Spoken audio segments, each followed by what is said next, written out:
नमस्कार साथियों, एक बार पुनः आपका साइकोलॉजी की क्लास में स्वागत है। देखिए, हमने पिछली क्लासों में बाल विकास के बारे में पढ़ा। उसी क्रम में आगे की क्लास को हम शुरू करने जा रहे हैं। बाल विकास में बालक के विकास के बारे में महत्वपूर्ण जो बातें थी कि बालक का विकास किस किस रूपों में चलता है, किस किस गति से चलता है। बाल विकास टॉपिक जो है, जो प्रथम टॉपिक माना जाता है मनोविज्ञान के संबंध में, और इस टॉपिक से कई बार क्वेश्चन उठते हैं, चाहे वो कंपटीशन लेवल के हों, चाहे वो थ्योरेटिकल लेवल के इधर के BA B.Ed BSc B.Ed और इंटीग्रेटेड क्लासों के हों, चाहे वो ये टीचर ट्रेनिंग BSTC B.Ed के हों। आगे शुरुआत करते हैं हम मनोविज्ञान में।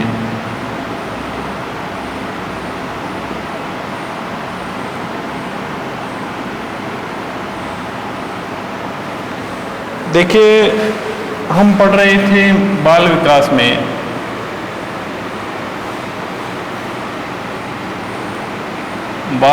में हम पढ़ रहे थे वृद्धि और विकास। अभिवृद्धि एक तरफ अभिवृद्धि था, दूसरी तरफ हमने विकास को पढ़ा। हम सामान्य रूप से इसके अंतरों के बारे में चर्चा कर रहे थे कि अभिवृद्धि में कुछ सामान्यतः अंतर कौन से हैं और विकास में कौन से अंतर रखे जाते हैं। तो वृद्धि और विकास में हमने जो अंतर लिखे थे, देखिए, अभिवृद्धि का हमने पहला लिखा था कि एक निश्चित अभिवृद्धि के बारे में लिखा था। अभिवृद्धि का अंतर था कि अभिवृद्धि निश्चित समय तक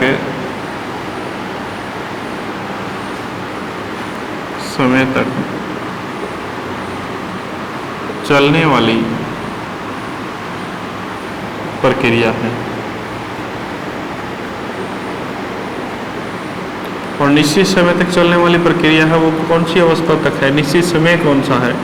निश्चित समय है किशोरावस्था, गर्भावस्था से किशोरावस्था तक निश्चित समय तक चलने वाली प्रक्रिया है। इसे तुलना करके पढ़ेंगे। दूसरा इंच में हमने पढ़ा था कि वृद्धि को नापा तोला व मापन किया जा सकता है। वृद्धि का नाप तोल और माप किया जा सकता है। इसके बाद में हमने इसी में पढ़ा था कि वृद्धि एक पक्षीय होती है। वृद्धि क्या होती है? एक पक्षीय होती है। उसके बाद में ये जो वृद्धि है, वृद्धि का स्वरूप मात्रात्मक होता है। वृद्धि का स्वरूप मात्रात्मक होता है। उसके बाद में वृद्धि में हमने पढ़ा था कि वृद्धि की एक निश्चित दिशा होती है।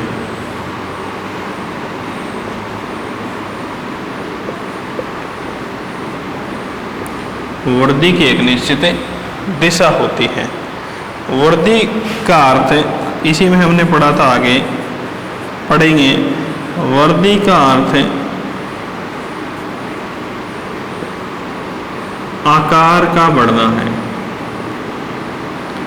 वृद्धि का अर्थ आकार का बढ़ना है।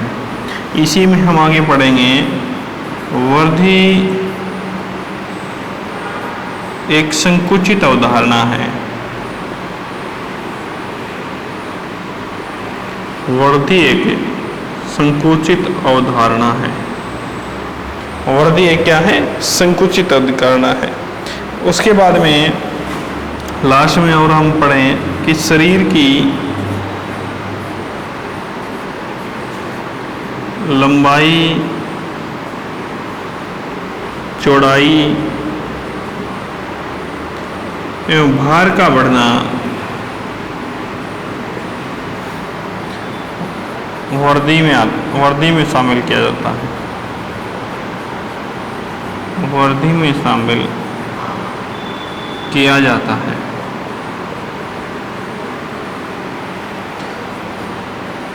वर्दी में आगे लिखें, यह शारीरिक पक्ष से संबंध रखती है। ठीक है, इसी से तुलना करें हम विकास की। अभिवर्धी हो गया एक तरफ, विवर्धी में हमने ये पढ़ा कि अभिवर्धी निश्चित समय तक चलने वाली प्रक्रिया है। वर्दी को नापा, तोला, मापन किया जा सकता है। वर्दी एक पक्षीय होती है। वर्दी का स्वरूप मात्रात्मक होता है। वर्दी की एक निश्चित दिशा होती है। वर्दी का अर्थ आकार का बढ़ना है। वर्दी एक संकुचित अवधारणा है। शरीर की लंबाई, चौड़ाई, भार का बढ़ना वर्दी में शामिल किया जाता है। यह शारीरिक पक्ष से संबंध रखती है। साथियों, विकास से तुलना करते हैं इसकी, तो विकास में देखते हैं, देखिए कि अभिवर्धी निश्चित समय तक चलने वाली प्रक्रिया है, तो हम यहाँ कहेंगे विकास अनिश्चित समय तक चलने वाली प्रक्रिया है। अब अनिश्चित समय है, वो कौन सा है? वो है गर्भकाल से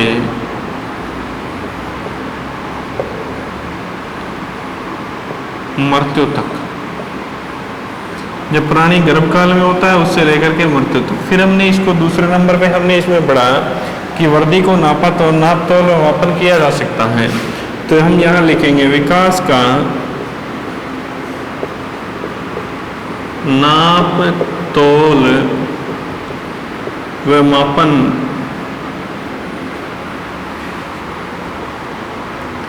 संभव नहीं है। नाप तोल और मापन संभव नहीं है। उसके बाद हमने यहाँ लिखा वर्दी एक पक्षीय होती है, तो हम यहाँ लिखेंगे विकास बहुपक्षीय होता है।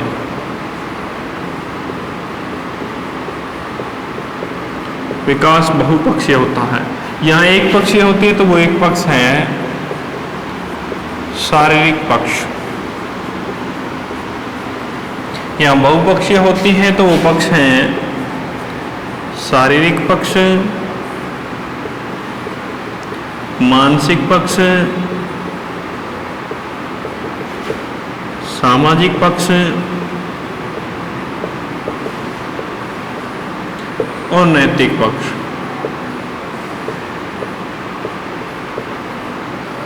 उसके बाद में वर्दी का स्वरूप मात्रात्मक होता है, तो हम यहाँ लिखेंगे विकास का स्वरूप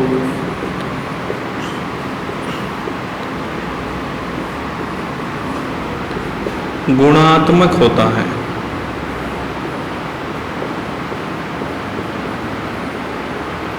विकास का स्वरूप गुणात्मक होता है।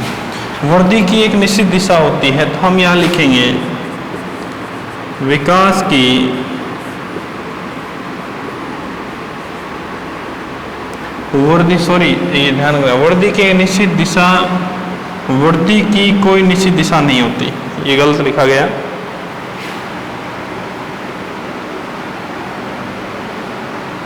वर्दी की कोई निश्चित दिशा नहीं होती, जबकि विकास की एक निश्चित दिशा होती है।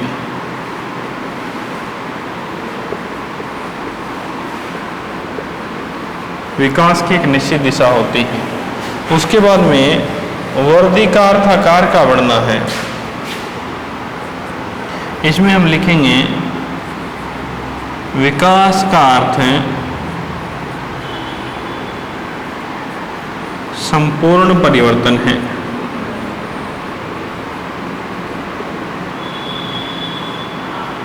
विकास का अर्थ संपूर्ण परिवर्तन है। उसके बाद हमने यहाँ लिखा कि वृद्धि एक संकुचित अवधारणा है, तो हम यहाँ विकास में लिखेंगे विकास एक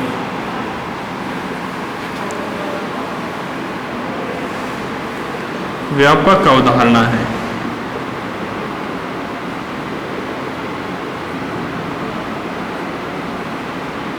विकास एक व्यापक अवधारणा। उसके बाद शरीर की लंबाई चौड़ाई भार का बढ़ना वृद्धि में शामिल किया जाता है। तो यहाँ पे हम लिखेंगे शारीरिक पक्ष का मजबूत एवं परिपक्व होना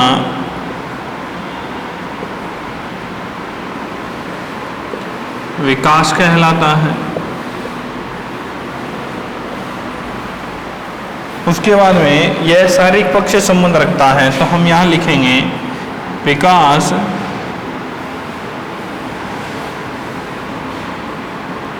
मानसिक पक्ष से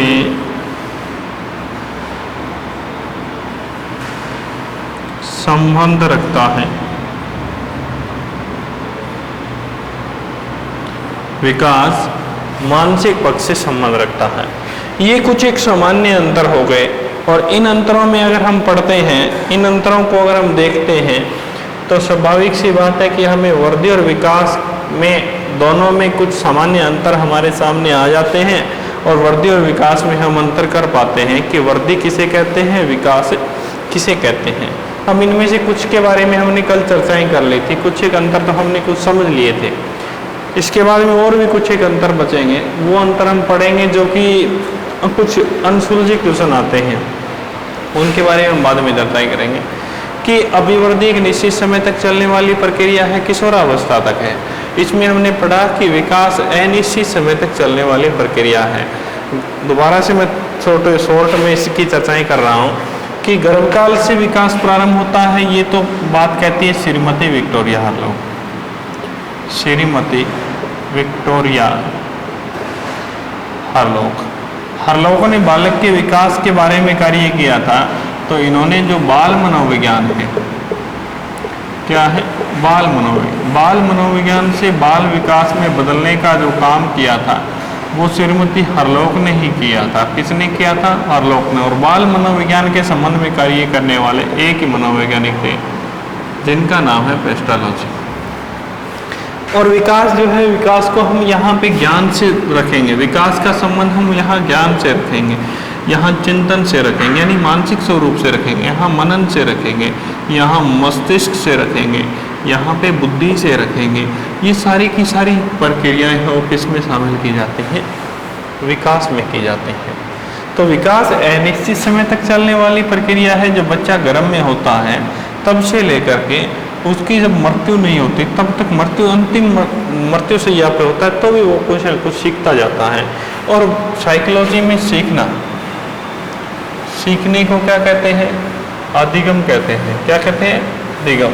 अगर मैं इन टॉपिकों में एक अधिगम नाम जोड़ूं तो उसमें भी कोई किंतु परंतु नहीं, क्योंकि अधिगम भी किसका हिस्सा है? विकास का हिस्सा है। उसके बाद में वृद्धि को नाप सकते हैं, तोल सकते हैं और मापन भी कर सकते हैं।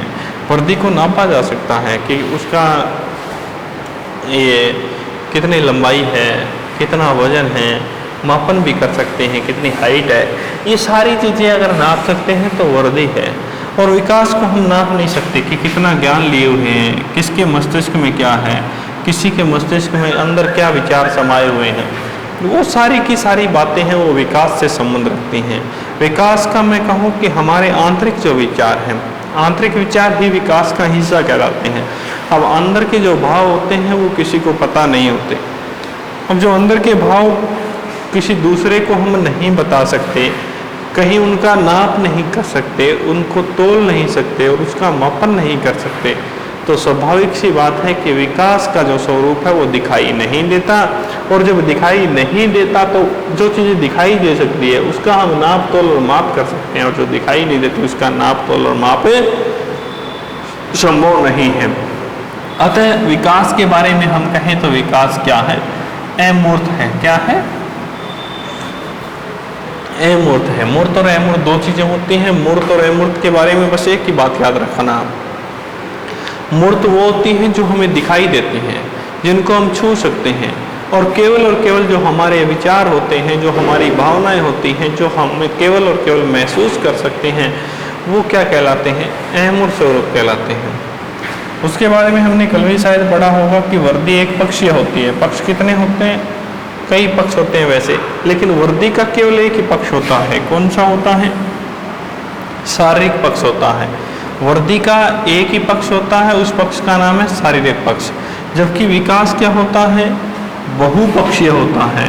विकास जो है वो शारीरिक पक्ष में ही समायोजित रहता है, मानसिक पक्ष में भी रहता है, सामाजिक पक्ष में भी और नैतिक पक्ष में। वैसे अगर हम चर्चाएं करें, अधिगम को हमने इसके अंदर शामिल किया है, तो इसमें हम माने कि विकास तो लगातार चलता रहता है, विकास में कभी भी रुकता नहीं है। विकास की गति है, उसमें मान के चलिए कि कभी विकास की गति में परिवर्तन आ सकता है दोस्तों, कभी मंद गति तो कभी तीव्र गति, लेकिन हम ये नहीं कह सकते कि विकास पूर्ण रूप से रुकता है, रुकता नहीं। उसके बाद में देखिए, विकास वर्दी का स्वरूप होता है, वो क्या होता है? मात्रात्मक होता है। जबकि विकास के बारे में हमने पढ़ा कि ये गुणात्मक होता है, गुणात्मक के साथ साथ मात्रात्मक भी होता है। ये मात्रात्मक भी होता है और गुणात्मक भी होता है, दोनों होते हैं। मात्रात्मक स्वरूप में भी इसको शामिल किया जाता है, गुणात्मक रूप में भी। अब आप कहोगे कि सर मात्रात्मक स्वरूप में कैसे शामिल किया जाता है? इधर हमने इन शब्दों के बारे में लिखा, तो इन शब्दों के बारे में आपने समझा कि ये शब्द किस में शामिल किए जाते हैं? विकास में शामिल किए जाते हैं। इनमें एक ये जो शब्द है, इस शब्द के बारे में मैं चर्चा करूंगा। आगे टॉपिक आएगा नया, उस टॉपिक के बारे में बताएंगे। देखिए, जो बुद्धि टॉपिक है हमारा, बुद्धि में हम पढ़ते हैं, बुद्धि का एक सूत्र है। बुद्धि मापने का क्या है? सूत्र। और सूत्र कब किसने दिया? स्टर्न ने दिया था, बुद्धि मापने का सूत्र। सूत्र में कई परिवर्तन आए थे, वो हम बुद्धि वाले में पढ़ेंगे। तो इस बुद्धि मापने का सूत्र है IQ बराबर MA बटे CA गुणा में 100। ये सूत्र किसका है? बुद्धि मापने का है। यहाँ पे IQ हो गया बुद्धि लब्धि। क्या हो गया? बुद्धि लब्धि। MA हो गया मानसिक आयु, मानसिक आयु। CA हो गया वास्तविक आयु, mental age upon chronical age, गुणा में हो गया 100। तो हम यहाँ लिखेंगे कि हमारी जो मानसिक आयु है वो कितनी है और वास्तविक आयु कितनी है। मानसिक आयु निकाली जाती है, वास्तविक आयु हमारी जो होती है वो होती है। आगे बुद्धि में चर्चाएं करेंगे। अब जब हमने इसको सोल्व किया तो हमारा जो भी रिजल्ट आया निकल करके, यानी 0 से 25 से लेकर के 140 तक जो रिजल्ट आया, जी 140 से ऊपर की जो IQ आ रही है वो बालक तो कहलाएंगे प्रतिभाशाली, प्रतिभाशाली या उस स्तर के कहलाएंगे। और जो नीचे की IQ आ रही है, यानी 0 से 25 तक आ रही है, तो मंद बुद्धि या जड़ बुद्धि कहलाएंगे। अब हमने यहाँ निर्धारण कर दिया बालकों का। 1 मिनट समझने के लिए, वैसे पूरा बहुत अलग से लगेगा ये टॉपिक। हमने निर्धारण कर दिया कि बुद्धि लब्धि का सूत्र होता है, इस तरीके से बुद्धि मापी जाती है, मानसिक आयु निकाली जाती है, वास्तविक आयु हमारी स्वयं की होती है जिसकी निकाल रहे हैं, और गुणा में 100 लगा करके हमने निकाला। अब साथियों, तुमने ये चीज़ें निकाली तो निर्धारण हुआ कि नहीं हुआ? कुछ मापन हुआ? आपने जब ये सोल्व किया तो कुछ लंबाई, चौड़ाई, वजन या कोई आंकड़े निकल करके आए कि नहीं निकल करके? चाहे आपने बुद्धि के बारे में ही नापा हो, जिस तरीके से लंबाई चौड़ाई के आंकड़े आ रहे थे उसी तरीके से यहाँ आंकड़े आए, और उन आंकड़ों से आपने निर्धारित कर दिया कि 140 वाला प्रतिभाशाली कहलाएगा, 25 वाला जड़ बुद्धि या मंद बुद्धि कहलाएगा। आपने निर्धारित किया कि नहीं किया? और जब आपने इन आंकड़ों को आधार रख करके इसमें निर्धारित किया तो आपने क्या किया है? मापन किया है। क्या किया है? मापन किया। तो यहाँ मात्रा भी निकल करके आई है, और मात्रा निकल करके आई तो विकास का जो स्वरूप है वो मात्रात्मक भी है और गुणात्मक भी है। जबकि वर्दी का स्वरूप केवल और केवल क्या है? मात्रात्मक है। वृद्धि में हम केवल और केवल मात्रा ही देख सकते हैं, इसमें कोई गुणात्मक स्वरूप नहीं होता साथियों। आगे देखिए, वृद्धि की कोई निश्चित दिशा नहीं होती, विकास की एक निश्चित दिशा होती है। समझिए इसको, कई बार इसमें क्वेश्चन आया है।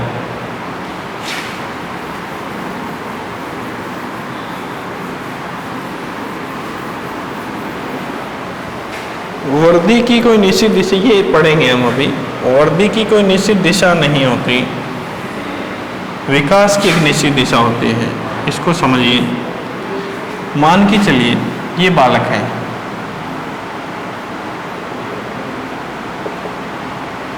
एक ये बालक है, एक दिशा होती है ऊपर से नीचे की ओर, ऊपर से नीचे की ओर। ऊपर क्या है? सिर है, नीचे क्या है? पांव है। तो ये कहा जाता है सिर से पांव की, सिर से पांव की ओर। सिर से पांव की ओर, ऊपर से नीचे की ओर जो दिशा होती है वो किसकी होती है? विकास की होती है। मैंने यहाँ लिखा विकास की एक निश्चित दिशा होती है, जबकि वृद्धि की कोई निश्चित दिशा नहीं होती। अब क्यों नहीं होती तो साथियों, अगर वृद्धि की एक निश्चित दिशा होती तो ये बालक जो है, इस बालक का हाथ इतना लंबा, एक हाथ इतना लंबा है, एक छोटा है, एक पाँव को पोलियो है, दूसरी को नहीं है, ये जन्मजात है। अगर एक विकास की एक निश्चित दिशा है और वृद्धि की निश्चित दिशा नहीं है, वृद्धि की अगर निश्चित दिशा होती तो बालक जितने भी थे वो सारे के सारे समान हाइट के होते, सारे के सारे एक जैसे होते, उसमें किसी प्रकार का कोई अंतर देखने को नहीं मिलता। सभी की जो वृद्धि है वो शारीरिक पक्ष से संबंध रखती है, और शारीरिक पक्ष से जो संबंध रखती है तो स्वाभाविक सी बात है सभी की लंबाई, चौड़ाई, वजन, भार, ये सारी की सारी चीज़ें अगर वृद्धि की दिशा होती तो एक समान होती सभी में। एक समान तो नहीं है, कुछ लोग ऐसे हैं जिनकी हाइट बड़ी है, किन की छोटी है, किन के हाथ बड़े हैं, किन्हीं के पाँव बड़े हैं, किन्हीं के एक पाँव बड़ा है, एक छोटा है, किसी की कूल्हे की हड्डी निकली हुई है। तो साथियों कहने का मतलब जो वृद्धि है, वृद्धि की कोई निश्चित दिशा नहीं है, जबकि विकास की क्या है? निश्चित दिशा है। विकास की निश्चित दिशा होने का तात्पर्य कहा जाता है मनोवैज्ञानिक अनुसार, सबसे पहले बालक के सर का जो आकार होता है वो सबसे बड़ा होता है, उस सर से वो गर्दन को व्यवस्थित करता है, गर्दन से फिर कमर को व्यवस्थित करता है, कमर से फिर हाथों कंधों के सहारे इधर उधर लेटना प्रारंभ करता है और फिर पाँव के बल चलना प्रारंभ करता है। तो ये किसका स्वरूप शामिल होता है? यहाँ पे विकास का स्वरूप शामिल होता है। ये आगे हम सिद्धांत में भी पढ़ते हैं कि बालक के सिद्धांत में ये क्वेश्चन कई बार आया हुआ है साथियों, ध्यान देना इसके ऊपर कि वृद्धि की कोई निश्चित दिशा नहीं होती, जबकि विकास की एक निश्चित दिशा होती है। और दिशा भी अगर पूछ लेता है तो यहाँ आप कहोगे सिर से पाँव की ओर, या पूछ ले ऊपर से नीचे की ओर। केवल ये दो बातें याद रखोगे, ये दो बातें याद रखोगे कि विकास की क्या होती है? निश्चित दिशा होती है और वृद्धि की कोई निश्चित दिशा नहीं होती। उसके बाद में वृद्धि का अर्थ आकार का बढ़ना है। वृद्धि का अर्थ क्या है? प्राणी के आकार का बढ़ना है। और विकास का अर्थ क्या है? संपूर्ण परिवर्तन है। आकार यानी हाँ, यहाँ पे आकार जो बढ़ने की बात कर रहे हैं वो हम शारीरिक स्वरूप की कर रहे हैं। प्राणी का जो शरीर है उस शरीर का बढ़ना ही क्या कहलाता है? वृद्धि कहलाता है। इसीलिए हमने यहाँ कह दिया कि वृद्धि का अर्थ क्या है? आकार का बढ़ना है।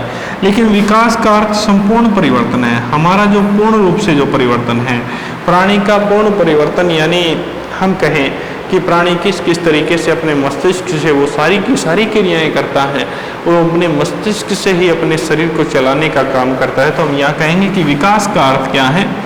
संपूर्ण परिवर्तन है।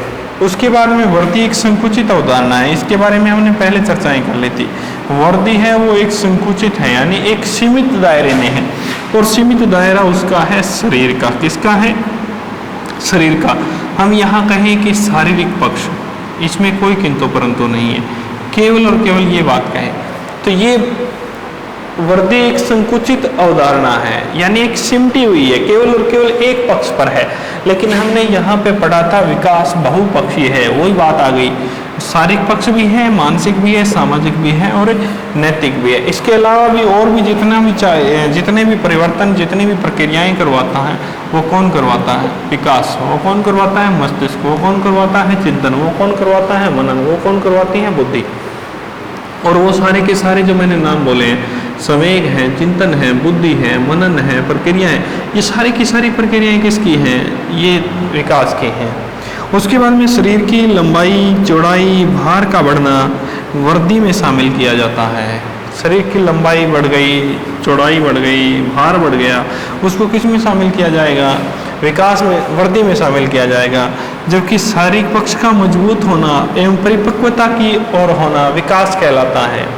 कि आज जो हमारी लंबाई जो थी वो बढ़ गई, आज हम उस लंबाई का कहीं किसी न रूप में काम में ले रहे हैं, वो विकास है। परिपक्वता की ओर ढाल रहे हैं कि नहीं ढाल रहे? अब मान के चलिए, हमने शुरुआत में खाना खाना सीखा, वो एक स्वरूप था, लेकिन आज खाने को हम सही सिस्टमेटिक ढंग से खा रहे हैं, उसे हम परिपक्वता की ओर लेकर के जा रहे हैं कि नहीं जा रहे? तो वो हमारा क्या है? ये चीज़ शारीरिक पक्ष का मजबूत होना एवं परिपक्व होना क्या कहलाता है? विकास कहलाता है। उसके बाद में यह शारीरिक पक्ष से संबंध रखती है। किससे संबंध रखती है? शारीरिक पक्ष से। जबकि हमने यहाँ कहा कि विकास किस पक्ष से संबंध रखता है? केवल मानसिक पक्ष से संबंध रखता है, शारीरिक से नहीं। कौन से पक्ष से संबंध रखता है? मानसिक पक्ष से। तो धन्यवाद साथियों, कुछ एक सामान्य अंतर हमने वृद्धि और विकास में पढ़े हैं। अगली वीडियो में हम कुछ कंसोलजी क्वेश्चन जो अंतरों से संबंध रखते हैं उनके बारे में चर्चाएं करेंगे। मिलते हैं अगले वीडियो में। धन्यवाद।